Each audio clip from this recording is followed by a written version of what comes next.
Only too soon she heard the sound of boots on stone again, advancing down the long corridor and stopping before her cell. She watched as the key turned in the lock. So this was it. This was her end, and she knew it.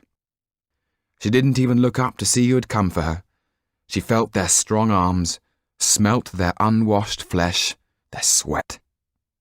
She was not going to let herself be dragged like the Duchesse. She stood up straight and shook herself free from their clutches. "We are all equal. But I, unlike you, am not armed," she said calmly. "Please take your hands off me." The two brutal-looking men, astonished to be spoken to in such a manner, let go of her. Sido took a deep breath and walked down the corridor, trying her best not to limp. She didn't want anyone's pity. "To la force!" she heard as the Duchess came out of the jailer's office. Seeing Sido waiting on the stairs, the Duchesse shrugged her shoulders, as if to say that it wasn't too bad. Then the street door was thrown open. For a moment, Sido was blinded by the light. Then she saw all too clearly a sea of swords and pikes. The Duchesse, realizing what fate held in store for her, tried to pull away from the guards, only to be caught screaming by 3 men carrying blood-stained sabres. Sido saw them lift their swords. She closed her eyes and tried to shut out the nightmare cries and the loud grunts of the men as they wielded their weapons. Then the street door was slammed, leaving the stone-paved floor splattered with the Duchesse's blood. Sido's legs were trembling as she was taken into the makeshift courtroom. In the shadowy light, she could see that it was full of men. Behind the table sat a man called Stanislas Maillard. He was dressed in black, his long, lank hair pulled back into a queue at the neck. He had a gaunt face and deep-set eyes. Sido thought that if death ever had a face to call its own, it would look like this. Maillard had been elected to carry out the duties of the President of the People's Tribunal, a task he took no pleasure in, yet nevertheless performed meticulously. "Name, age, and place of birth," said Maillard, drawing his bony index finger slowly down the prison register. Sido answered the questions clearly. Having found her name, he informed her that she was being held for high treason against the nation. "How do you answer?"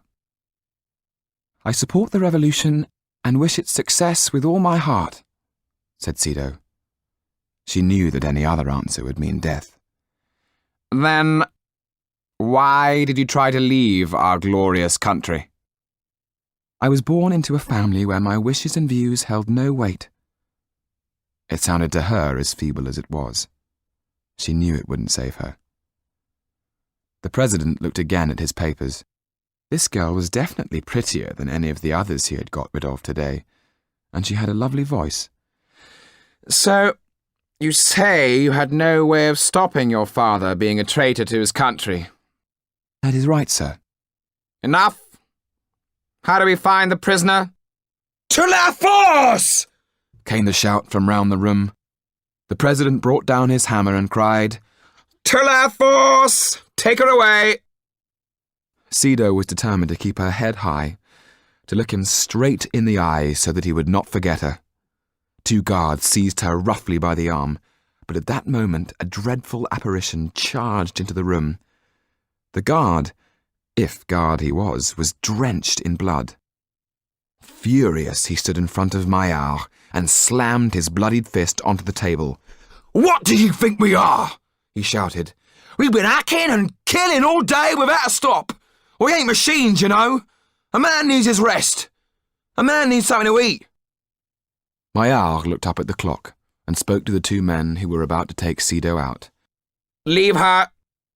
Sido was shoved forcibly down on a bench. "What shall we do with her?"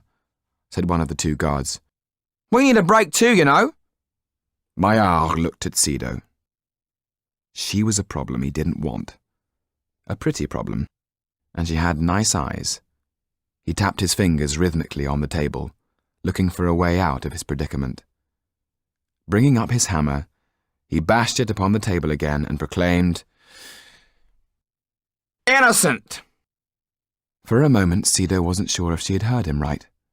But then a shout went up in the jailer's office. Vive la nation! Her guards rushed forward to congratulate her, lifted her up and carried her out of the street door towards the gate, shouting, "We have one who is innocent!"